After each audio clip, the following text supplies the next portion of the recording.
नमस्कार, सत्यदर्शन न्यूज मध्ये आपले स्वागत आहे। मी पायल शहा।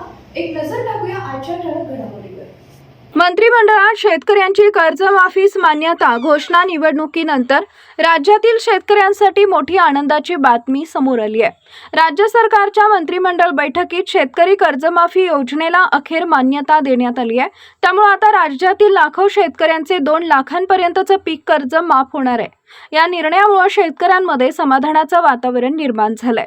सूत्रांनी दिलेल्या माहितीनुसार राज्यातील सुमारे 56 लाख शेतकऱ्यांना या योजनेचा थेट फायदा होणार आहे। तसेच 65 लाखांहून अधिक कर्ज खात्यांना तब्बल 36,585 कोटी रुपयांची कर्जमाफी दिली जाणार असल्याचं वृत्त आहे। जे शेतकरी नियमितपणे कर्जाची परतफेड करतात त्यांना प्रोत्साहनपर रक्कमही देण्यात येणार आहे। आचारसंहिता असल्यामुळे अधिकृत घोषणा करण्यात आलेली नाही, मात्र लवकरच यावर शिक्कामोर्तब होईल असं सांगितलं जात आहे।